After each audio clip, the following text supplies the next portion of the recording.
All right, let's jump right in. We're about to explore this absolutely remarkable thinker from the 18th century. Now, this was a man who believed that the deepest secrets of the universe weren't locked away somewhere, but were actually encoded right there in the plain text of ancient scriptures. So just imagine for a second. What if every weird grammatical quirk, every strange turn of phrase you've ever stumbled over in an ancient text?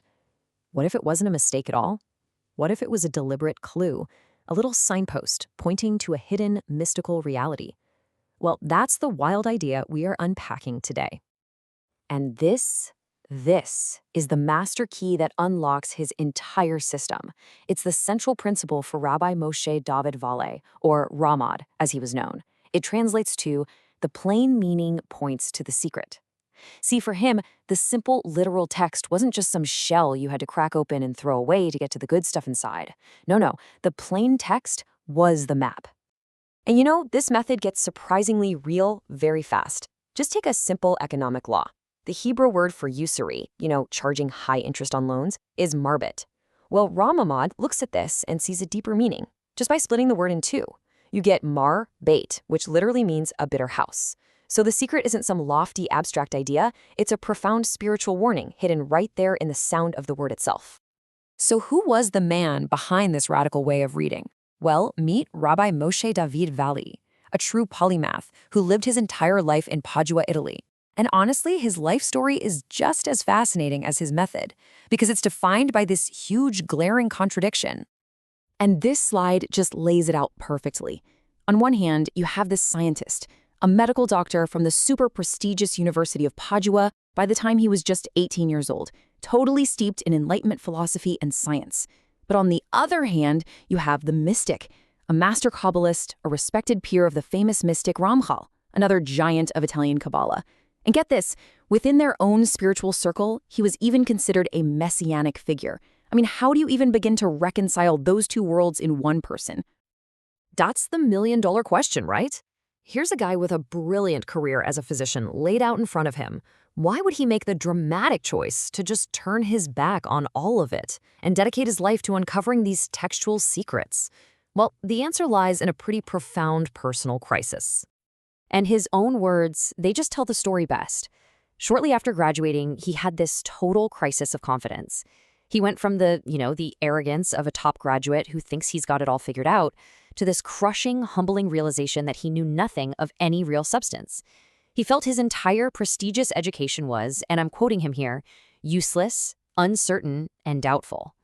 And this disillusionment, it wasn't just some vague feeling. He had a whole systematic critique of the system. First, he flat out admitted his medical degree was really about making his parents happy and securing social status. Second, he argued the humanities didn't make students wise and virtuous. They just made them arrogant and full of doubt. And third, he felt the science of his day, which was based on Aristotelian philosophy, just couldn't explain the world's deepest mysteries. So he went looking for a new path. And that new path led him to develop this unique method for reading sacred texts. He basically became a diagnostician of the text, using that same scientific sensitivity to detail, but to uncover spiritual truths. So how does it actually work? Okay, so first, a little context. Traditionally, Jewish interpretation has 4 levels, known by the acronym Pardes. You've got the Peshat, the simple meaning, Remez, a hint, Drash, the lesson, and finally Sod, the mystical secret. For most people, these were totally separate layers of understanding, kind of like climbing a ladder from the bottom rung up to the top. But here is where Rama just comes in and flips the whole thing on its head. He said the Pshat, the simple text, isn't just the first, most basic level. No, it is the map. This was a truly revolutionary break. For him, the secrets of the Sod are not hidden from the Pshat, they are revealed through it. The real key is just knowing what to look for. And his method is beautifully simple, really. It's a 2-step process. First, you identify the glitch. This is any subtle linguistic oddity, a sudden shift in grammar, a repeated word, an unusual spelling. Then, step 2, you decode the secret. You have to understand that this isn't a typo. It's a deliberate divine signpost pointing you to a specific cosmic reality. Okay, let's look at a really clear example. In the book of Exodus, right before the big revelation at Mount Sinai, the text says the people arrived. First, it uses a plural verb. and they encamped in the wilderness. But then, in the very same verse, it switches to the singular, and Israel encamped there. Wait a second, why the sudden shift from plural to singular?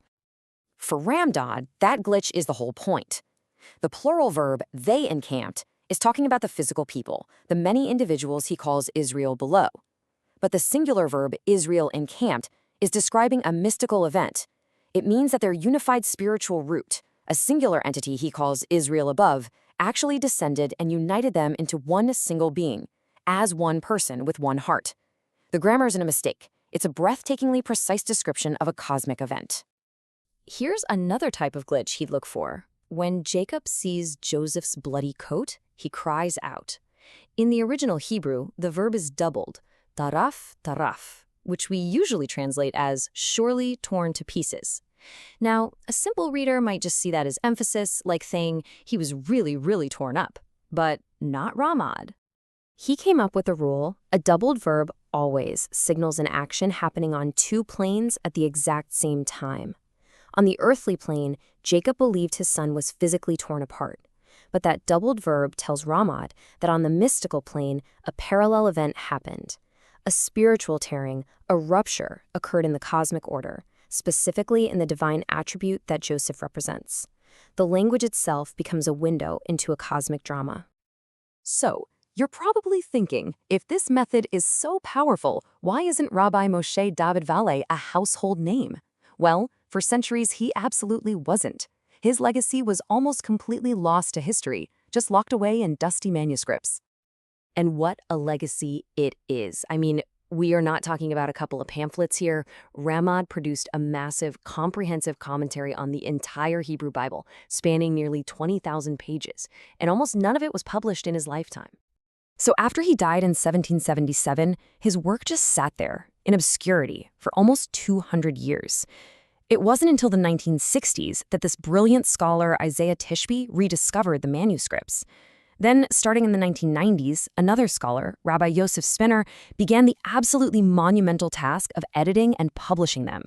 It's only now, in our time, that his ideas are finally seeing the light of day, and they're really resonating with a new audience that's searching for a way to find profound meaning in the tiny details, a way to bridge that gap between a scientific mindset and a spiritual one. And all of this leaves us with a really fascinating final thought. Ramat's whole method teaches us to look for the glitches, the subtle anomalies, as clues to a deeper reality. And that just begs the question, what if we applied that same method to our own lives? What are the strange patterns, the seeming errors in our own stories? And what profound secrets might they be pointing to?